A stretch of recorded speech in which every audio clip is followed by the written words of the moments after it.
All right. Happy Tuesday, everybody. We are here live today with the very first Meal Systems Masterclass, and I'm super excited to be here.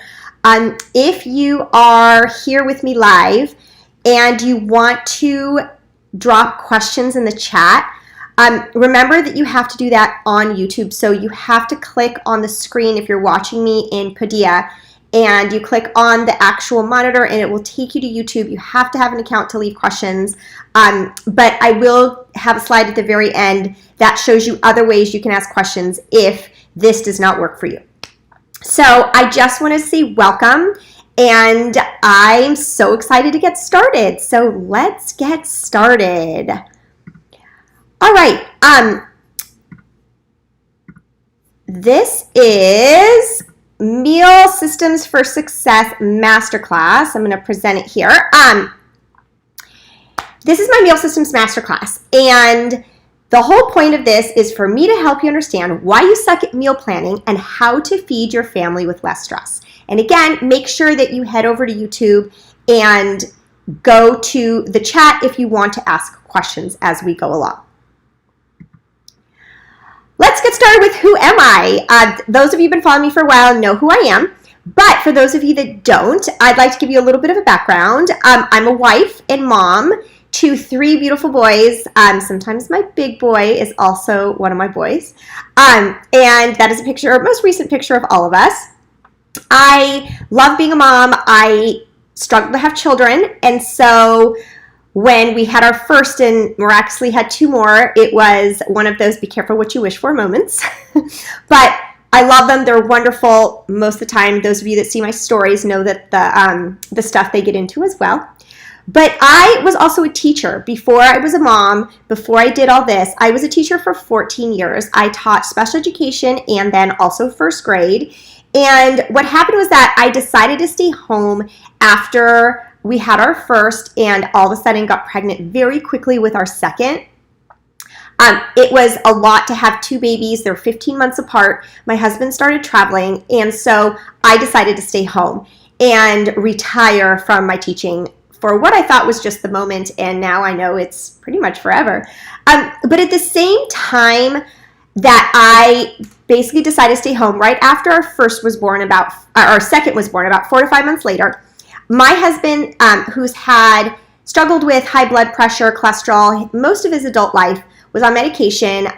He stopped being able to control his blood pressure and cholesterol and stuff with medication. And so he started seeing a new cardiologist who gave him some options. They said, we can increase your medication, we could change medication, or we could go ahead and treat you with a little bit of a different approach by changing your diet. And so he suggested to my husband that he try a plant-based diet, reduce gluten, sugar, alcohol, caffeine, and see how it went. And he was very no pressure, gave my husband a few suggested documentaries to watch.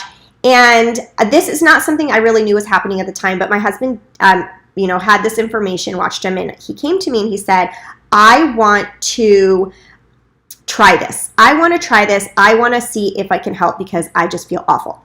So, I had 2 young babies. I planned most of the meals and made all the meals and decided that, well, if you're going to do it, we're going to support you. This is a family. We're all doing this together. So we decided to overhaul our entire diet. And we weren't going from McDonald's to plant-based eating. We thought we were pretty healthy. We were pretty healthy. I was raised with home-cooked food, and I did eat veggies and stuff like that. But also with my second pregnancy, I had an aversion to a lot of different meats. I couldn't even look at chicken, smell chicken.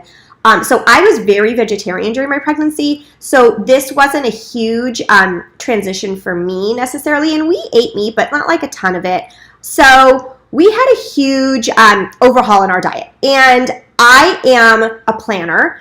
I love to be organized. And to do things successfully, I feel that you need a plan in place. So I thought we were going to do all this. I was going to meal plan. I was going to do all these things. Well, it didn't actually turn out the way I thought it would. So when you do a complete overhaul of things, you think that, you have this pretty picture in your head. You're like, oh, we're going to do this. There's going to be a plan. It's going to go easy. Just like it is when you have children, right? Like there's this pretty picture that Hollywood gives us that we see online. And the same thing goes with plant-based eating. I was new to plant-based eating. I mean, as I said, I ate a lot of vegetables. I was really healthy, but actual plant-based eating was a new thing for me. So I went into the plant-based world basically looking online on Instagram, social media, and I saw like, oh, this big, there's this new world out there, wonderful. And I was getting recipes and trying it all. And I saw all these beautiful recipes online and pretty pictures and people that were happy and la la la and everything's great. And I tried to incorporate that into my everyday life. And remember, I also had 2 children, and my husband also traveled every single week. So what I thought was this wonderful plan actually kind of crashed and burned for me. I started realizing that by midweek, I was losing my energy. I pushed myself to keep going, but I was drowning. I was overwhelmed because I had this picture of what I thought was going to happen, and it wasn't happening. So it was really hard for me to, somebody that feels like if you have a plan, you can do it. I started wondering why I couldn't make this happen. And I started to burn out, like big time. I was pushing, and then I'd burn out. And then with the burnout and all this not working, I felt like a total failure. And I wanted everyone to think I had it handled, like we all do. We don't want to admit our failures, especially in the online world. That is this pretty picture. And it wasn't really the truth. Behind the scenes, that wasn't what was happening. I started telling myself that, okay, sorry, I have something in my eye. I started telling myself that, meal planning just wasn't for me. I'm sorry, it's just not going to work. Or maybe I'm just lazy. Maybe all this stuff that I thought that I could do didn't work for me. Maybe I wasn't, cut out for this. I compared myself to all this online pressure and I said I wasn't good enough. I'm not like the other people. Maybe I just can't do it. And I was trying to do this for my husband. So on top of, the pressure of myself that I was putting on myself, I'm trying to be a good wife. And I was having a really hard time. Like I would go maybe a couple weeks of pushing myself to do it, and then I would just run out of steam, and then I'd have like a week or 2 of like not being able to plan anything, which was complete chaos because we're in this trying to like do all these things, and I had the babies and the husband, and it was chaos. So then I'd be like, okay, well, I need to plan again. So it was this constant vicious cycle of planning, crash, planning, crash.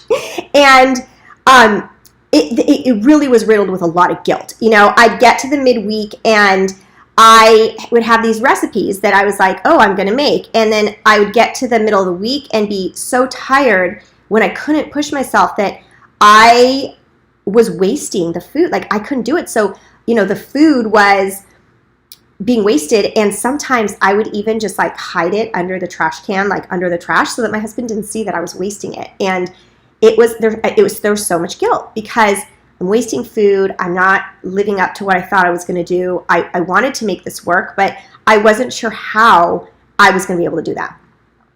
So the truth of the matter was that I was living up to a reality that didn't exist. Believe it or not, before I started my transition, our family's overhaul of trying to eat mostly plant-based meals, I was on Facebook, but social media in general, like I wasn't really on these other platforms, and Instagram was kind of where I was starting with this journey. And if you know social media, and you know that it's really just a highlight reel of people's perfect moments. So what I was doing was taking those and thinking that's what I was going to do, but the reality was that did not exist. It wasn't really something that was happening.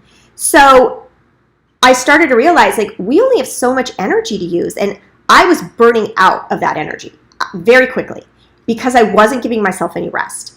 Also, when you go online to find a recipe, there's so many options. I mean, it's like trying to find a needle in a haystack with what you want. So I had too many decisions that I had to make, and that was taking a lot of time. And I was giving myself no breaks. I was trying to do it all. All or nothing was kind of this constant cycle that I was in. And my big aha moment was I came across this story, and I honestly don't even remember names. I just remember that it was a story about this pretty famous blogger, and how basically what happened was that she was preaching about all these things, and then she was outed for not really doing what she was preaching.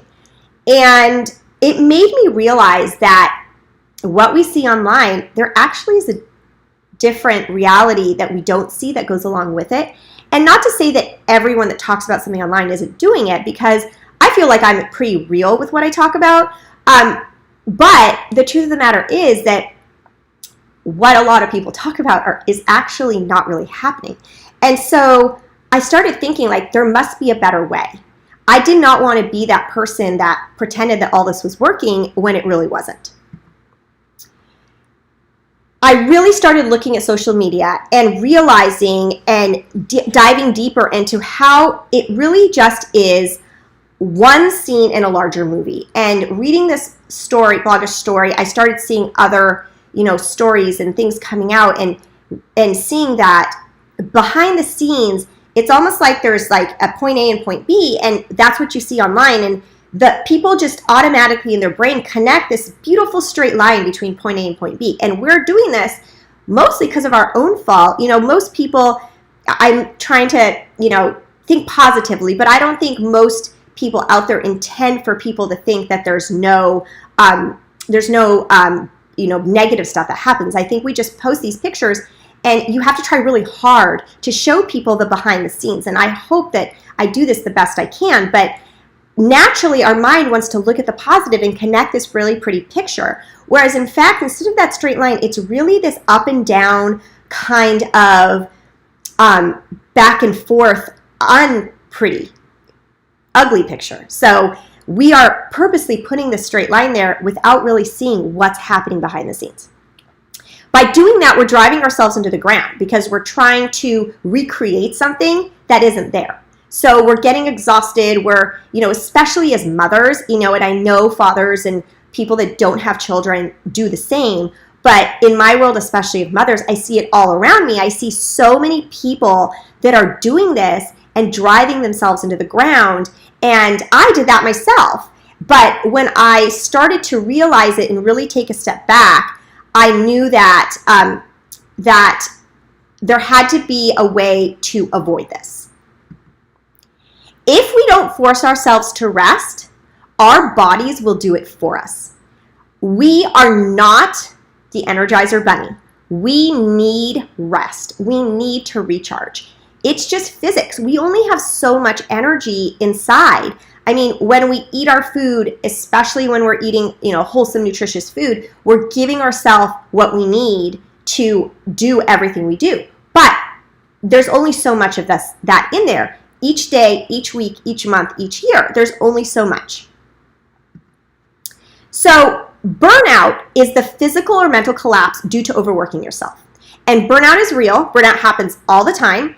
And especially as women, we are expected and meant to, people, social, the world, if we push, we're successful. We're a look-getter, go-getter.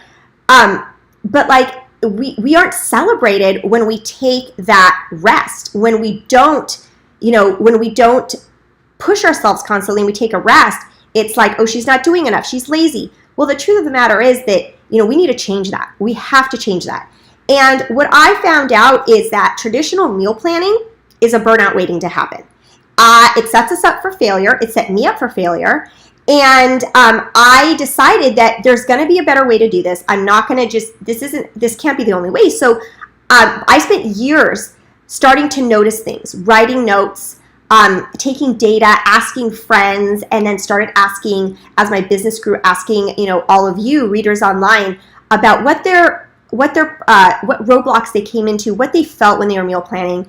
And not to say that some people can't do it, but I truly think that the majority of us lie in the middle. There's always these outliers, but And some people don't ever want a meal plan or have a system of any sort and can fly by the seat of their pants. But a lot of us that have so many balls in the air with kids and husbands, and especially right now life, we need some sort of system in order to make our eating easier with less stress.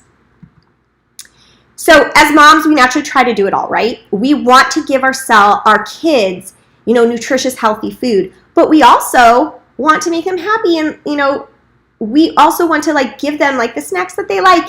And while some of us, and I fell into this trap of they should only eat this and this and this, learning to take a step back and let go actually was really beneficial and changed us for the best.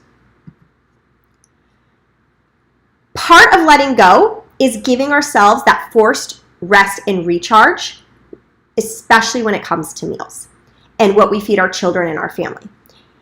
If we are constantly trying to chase this perfection of everything they eat being perfect and amazing and wonderfully healthy, nutritious, whatever it is, and this all-out, meal that, looks beautiful and has all the nutrients and is perfectly balanced all the time, it's going to run ourselves both physically and mentally into the ground so that we fail and we don't have the energy to continue to do it.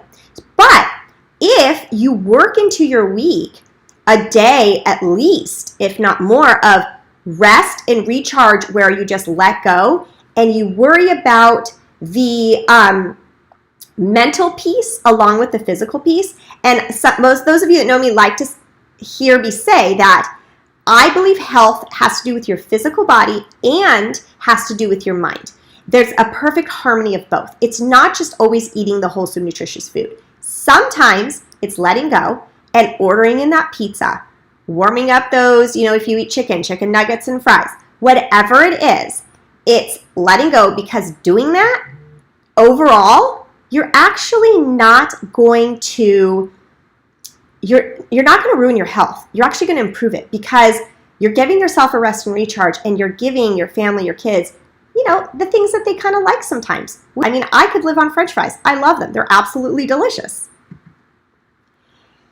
Decision fatigue. So I'm not sure how many of you have heard this, but this is actually a research-based phenomenon where as the decisions you have to make increase, the quality of your decisions actually decrease.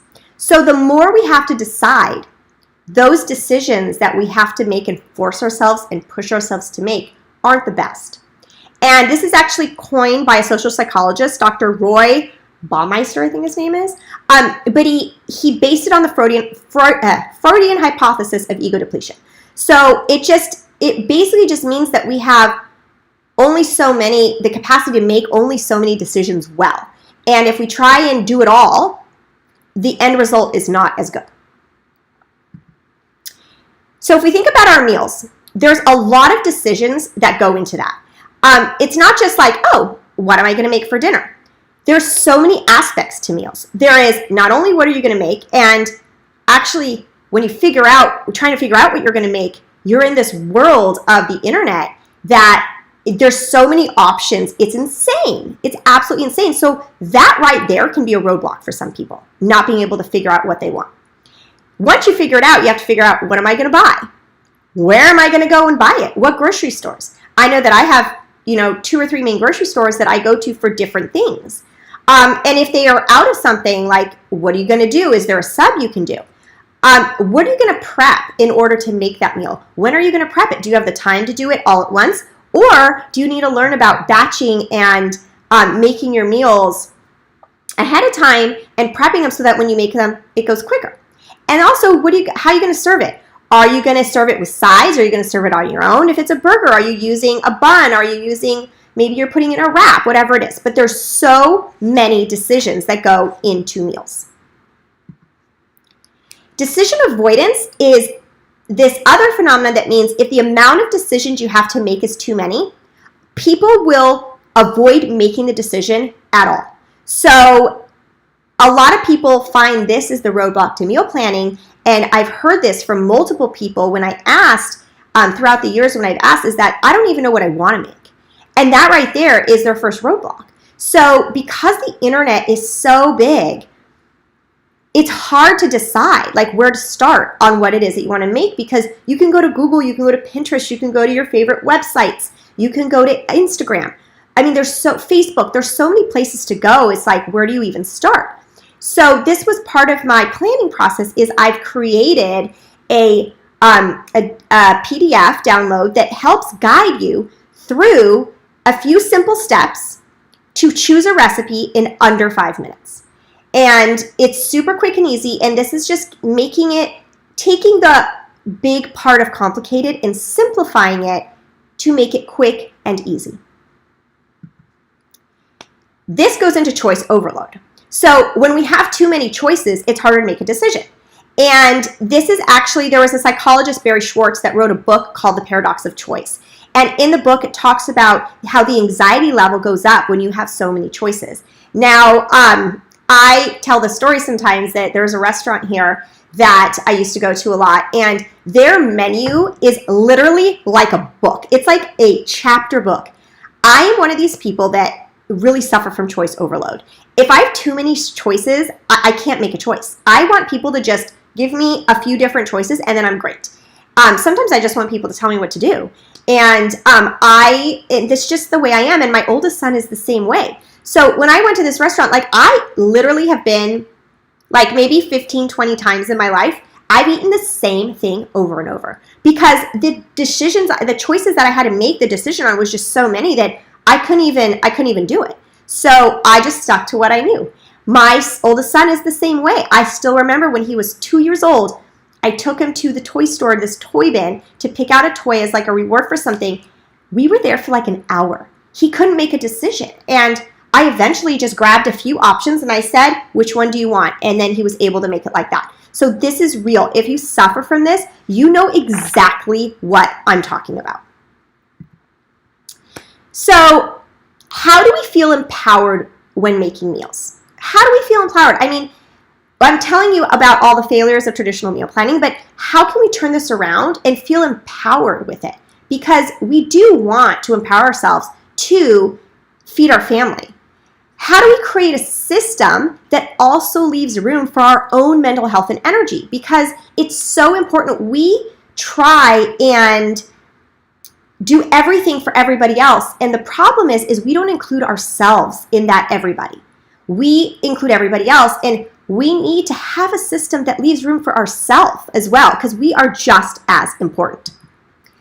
So my course that I have spent many years putting together is called Meal Systems for Success. It is a system for planning and prepping weekly meals for real life busy people.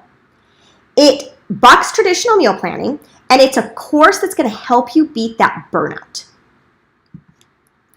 This is what you're going to get from my course. More energy to spend time with those you love, because the problem with burnout is that we're left with no energy. And we love to spend time with our families. You know, our families we love them. So this is going to help you gain more energy so that you can have that time with your family, those you love, friends, whoever it is. I'm going to help you pick meals in under 10 minutes. I have multiple options for how you can do it, and it simplifies, it gives simple decisions, and it reduces that choice overload. I'm going to teach you how to prep meals 50% faster through a system called batching, because the research shows that when you group tasks together, instead of doing a little bit of everything, you are able to physically and mentally do it much faster. And this is a meal system that is flexible with your ever-changing schedule. A lot of the stuff that I got back from people was that, you know, I have this whole meal plan for this week, but then Wednesday comes, I'm either tired or I don't feel like eating that again. So this is a flexible system because our schedules change all the time. I mean, it could just be something as simple as we get to a day and, I don't know, your kid has a fall and you have to spend time comforting your child instead of making what you had, and now you need to choose something else. It could just be, you know, last minute your friend invites you out to go to their house to eat. So you want to be able to have a system that is flexible and allows you to have this ever-changing schedule without increasing your stress. Energy in meals. And by energy, I'm not talking about calories. I'm not talking about what food gives you. I'm talking about the different amounts of energy it takes to make different things. And one thing I realized is that as I was making different types of meals, I actually felt my energy drain faster for some and, drain less for others. And that, obviously just kind of makes sense, is that different meals, will take out, take longer and things like that. But I started labeling my meals through energy instead of labeling in other ways. So I have categories in my course and in my life. I have high energy meals, low energy meals, and no energy meals.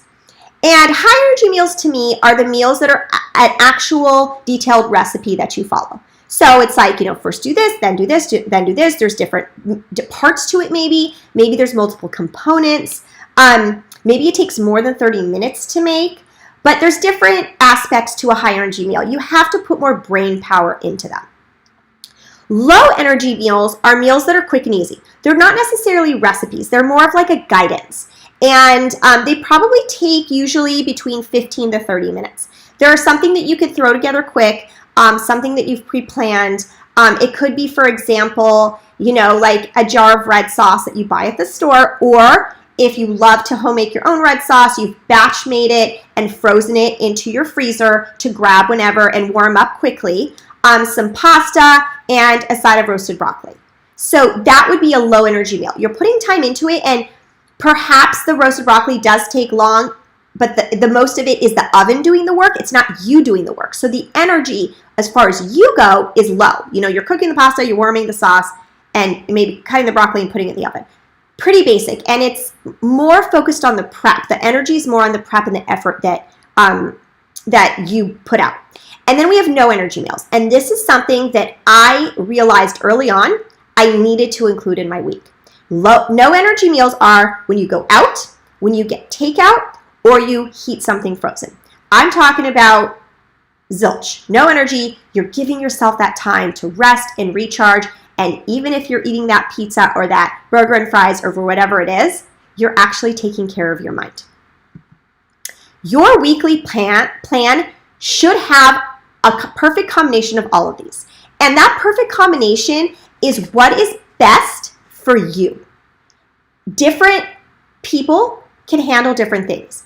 But I do think that all of us that fall in this middle category of needing that rest and recharge should have incorporated into their week at least one of every kind of meal. And maybe at the beginning, the high energy is not something you're ready for. Maybe you're kind of a beginning cook, and that's fine. But eventually, as you learn to cook, some of those high energy things are fun and delicious and fun to make when you have time.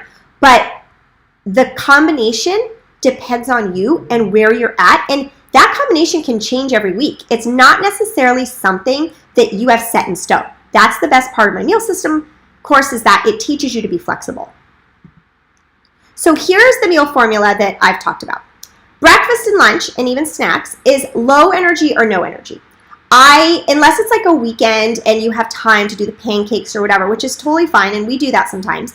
But I think that the energy should be spent in other ways, because breakfast and lunch, especially those of us with families, a lot of the times we're on the go during the day. And so it's hard to put that high energy into these because we are on the go. And if you're not, great. Again, this is flexible for you. But I love the low energy breakfast and lunch. And in my course, I have a lot of ideas for breakfast and lunch and things like that, and snacks. And I give those to you so that you can see kind of the way we do it and some great ideas for those low energy. Now, dinners. I every week usually have 1 to 2 high energy dinners, so it's 1 to 2 recipe type meals, 2 to 4 low energy, meaning quick and easy throw together meal ideas, or component meals, which is something that I also talk about in my course, which are awesome to feed a variety of types of eaters, when you're only making one meal and not 5, however many people you have in your family. And then every week we have 1 to 3 no energy meals, meaning depending on our week and how busy we are, we give ourselves that time to rest and recharge. So, are you guys ready to feel empowered instead of overwhelmed when it comes to feeding your family? I am here to help empower you because I felt so overwhelmed for so many years, and I really, really want people to feel that empowerment versus being overwhelmed and not feel happy about meals. Food is amazing. I mean, my story is so common. I heard it over and over and over again for so many of you when I was gathering this information. You're saying, yes, me too. Like, I struggled, I failed, I felt like a failure. I kept hearing the same things, and this is why I created this course, so that I can help empower other people. And at this point, it's become second nature to me. And when it comes to meal planning, it's, traditional meal planning is just a lot of work. And I know that there's so many options out there where you can buy meal plans and it's easier. Well, I mean, they're expensive. And if you have the money for it and it works for you, great. But most of us, especially right now, like, it's a lot of money. You're paying all the time for these. Whereas if you learn to do it yourself, it's going to be some work at the beginning, but it will become second nature to you. And I want to help you feel empowered and feed your family with less stress. Here are some testimonials of some people that have actually taken my course, and I'm so excited to share them with you. This is Katie, and she says, I typically work from home until 6 p.m. and have a 3-year-old who goes to bed at 7:30. That leaves very little room for meal prep and cooking, and attempting to follow meal plans has led me to feel like a complete failure. Blowing the budget to order in and depriving myself of energy by putting so much restaurant food in my body.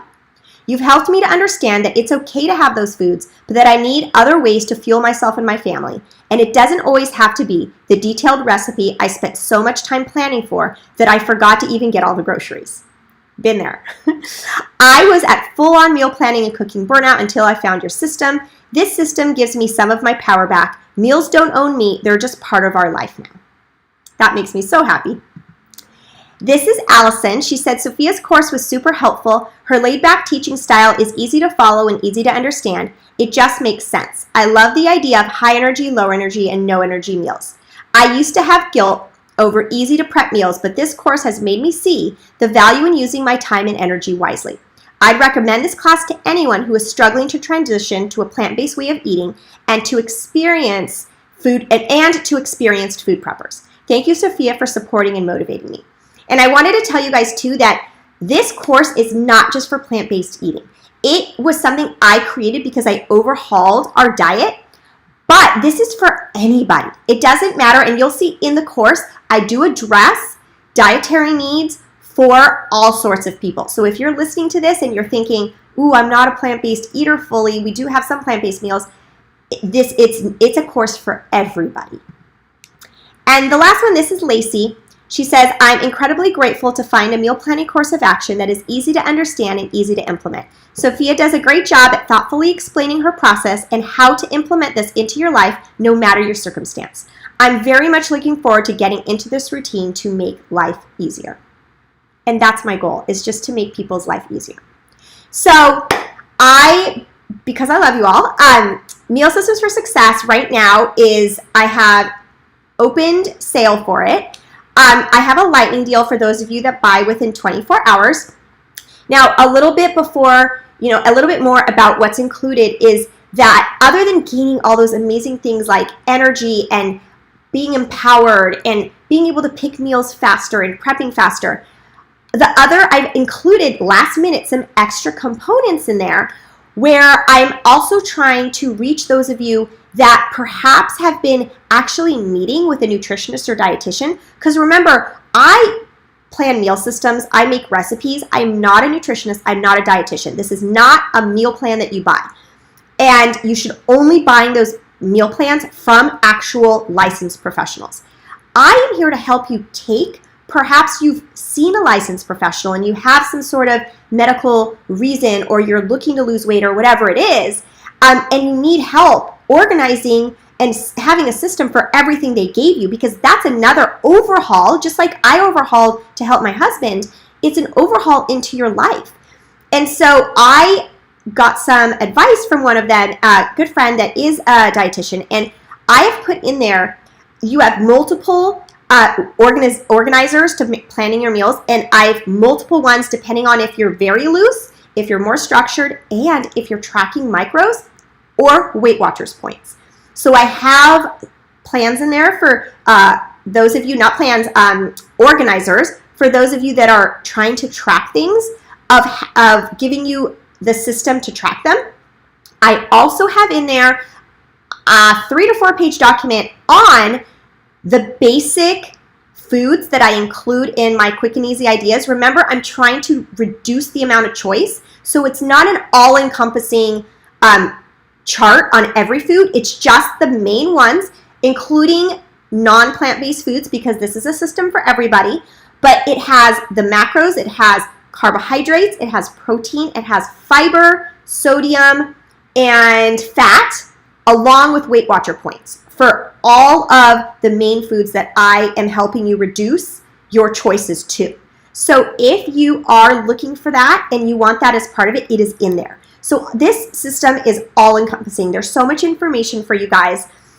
Along with that, if you buy within 24 hours, I am going to give you a 15-minute one-on-one consult directly with me to help you understand further. If you have questions, you want that one-on-one connection, that is going to be part of your special deal if you get this within 24 hours. So make sure you act now, because I'm not doing this for everybody. It's only for the people that get it within 24 hours. While I would love to do it for everybody, I only have so much time, and so I decided that I really wanted to focus on those people that are gung-ho and they're ready and they really want that support. So if you have any questions, make sure that you get in touch with me. I'm here for anything. If you want questions about this, things that are included, whatever it is, send me an Instagram direct message, or you can email me at sophia@veggiesdon'tbite.com. And if you do get the course or implement any of the strategies that I taught you today, please tag me on social. Tag me on Instagram. I love to see what you guys are doing.